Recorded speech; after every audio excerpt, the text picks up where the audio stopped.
கர்த்தருடைய பரிசுத்த நாமத்துக்கு ஸ்தோத்திரம். நான் ஒரு கிறிஸ்தவ குடும்பத்தில் தான் பிறந்தேன். ஆனால் நான் வந்து பெருசாக கடவுளுக்கு நான் சரண்டர் பண்ணி நான் என் வாழ்க்கையை வாழல. ஏன்னா கர்த்தர் வந்து எங்கள் அம்மா அப்பா மூலமாக எனக்கு எல்லாமே ரொம்ப அபண்டண்ட்டாக எனக்கு வந்து செய்துட்டு வந்துட்டு இருந்தார். இன்றைக்கி தான் நான் கர்த்தர்னு நான் அவரோட நாமத்தை க்ளோரிஃபை பண்ணுறேன். ஆனால் என்னோட லைஃப் ஃபுல்லாகவே நான் அம்மா அப்பா தான் எனக்கு இது செஞ்சாங்க. அம்மா அப்பா அப்படின்னு தான் என் லைஃப் ஃபுல்லாக நான் வாழ்ந்துட்டு இருந்தேன். என்னோட லைஃப்பில் ஒரு ரொம்ப டார்க்கான ஃபேஸ் வந்துச்சு. அப்போது வந்து என்னால் எதுவுமே பண்ண முடியல. ரொம்ப ஹேண்டிகேப்டாக ஃபீல் பண்ணேன், ரொம்ப ப்ரோக்கனாக ஃபீல் பண்ணேன். எனக்கு என்ன பண்ணுறதுனே தெரியும். அம்மா அப்பா எனக்கு கொடுத்த எஜுகேஷனாக இருக்கட்டும், வெல்த்தாக இருக்கட்டும், இல்லை என்ன ஒரு காரியமாக இருக்கட்டும், அது எதுவுமே எனக்கு வந்து ஹெல்ப்ஃபுல்லாக இல்லை.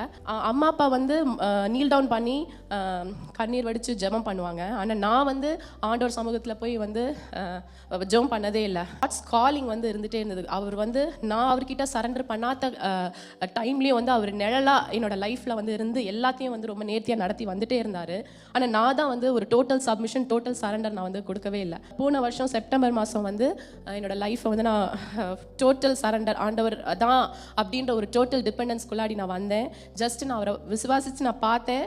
அவர் வந்து எனக்கு ஃப்ரீ சால்வேஷன் தந்தார். லைஃப்பில் குட்டி பிள்ளையிலேருந்து அப்போ மட்டும் நான் என்னென்னலாம் கர்த்தருக்கு பிடிக்காத விஷயம்லாம் நான் செய்தேன். ஏன்னா எனக்கு வந்து குட்டி பிள்ளையிலேருந்தே சர்ச், சண்டே கிளாஸ், அப்புறம் குவாயர் எல்லா இதுலேயும் இருந்தேன். ஸோ எனக்கு வந்து தெரியாது, கர்த்தருடைய கமாண்ட்மெண்ட்ஸோ அதெல்லாம் தெரியாதுன்னு நான் வந்து சொல்லிட முடியாது. ஸோ நான் வந்து கடவுளை நோக்கி பார்க்கும்போது பெரிய பெரியர் இருந்துச்சு. ஏன்னா அவர் என்னால் ஸ்மூத்தாக பார்க்க முடியல, கிளியர் கான்ஷியன்ஸில் என்னால் பார்க்க முடியல. ஸோ நான் சரண்டர் பண்ணி ஆண்டவரை பார்க்கும்போது ஒரு மேஜிக்காக ஒரு விசை தான் அவர் எல்லா பிளாக்கையும் ரிமூவ் பண்ணி நான் உனக்கு என்னை அப்படியே அக்செப்ட் பண்ணிக்கிட்டாரு. ஃப்ரம் தேட் மூமெண்ட் என்னோடய லைஃப்பில் எல்லாமே ஒரே அற்புதம் தான்.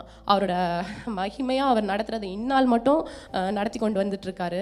ரொம்ப ஸ்டார்ம்ஸ்லாம் சுற்றி இருந்தாலும் கர்த்தரோட மகிமை என் தலை மேலே, என் சரஸ் மேலே வச்சுருக்கேன், எனக்கு ஒவ்வொரு ஸ்டெப்பும் நான் தான் நடத்துகிறேன் அப்படின்றது அவர் ரொம்ப அற்புதமாக நடத்தி கொண்டு வந்துட்டுருக்காரு. ஒரு 4 இயர்ஸாக நான் ஜாப் சர்ச் பண்ணிகிட்டே இருந்தேன், ஒரு வே ஆஃப் எஸ்கேபிசம்காக. ஒருவேளை அப்போ எனக்கு ஜாப் கிடச்சிருந்தா மேபி நான் கர்த்தரோட வழியிலேருந்து மாறி போயிருப்பேன், இல்லைன்னா என்னோட டிபெண்டன்ஸ் வேறு எதுலையாவது சாய்ந்து போயிருந்திருக்கும். நிறைய மனுஷர்கிட்ட மனுஷ ஒத்தாசைக்காக நான் போயிருந்திருக்கேன். ஆனால் நான் வந்து இப்போது வந்து கர்த்தர் வந்து தேவ தயவையும் மனுஷ தயவையும் கூட்டி கொடுத்தாரு. வந்து நிறைய பேர் ஹெல்ப் பண்ணாங்க. கர்த்தர் கொண்டு வந்த பீப்புளில் நான் அதை உணர்ந்தேன். ஜாப் எனக்கு த்ரூ ஆச்சு. இப்போ நான் ஜாப் சேர்ந்துருக்கேன். எப்போவுமே நிறைய காரியங்கள் என்னோடய லைஃப்பில் ஸ்டாமியாக இருக்குது. எப்போது என்னை விழுங்கி போடலான்ற மாதிரி ஒரு காரியங்கள் நடுவில் தான் நான் நடந்து கொண்டு இருக்கிறேன். ஆனால் ஆண்டவர் வந்து என்னை ரட்சித்து, என்னை அபிஷேகித்து, உன்னோட சரசின் மேலே என்னோட மகிமை இருக்குது அப்படின்றத வெளிப்படையாக கொடுத்து நடத்தி வந்து கொண்டிருக்கிறாரு. ஸோ எல்லா மகிமையும் நான் அவருக்கே செலுத்துக்கிறேன்.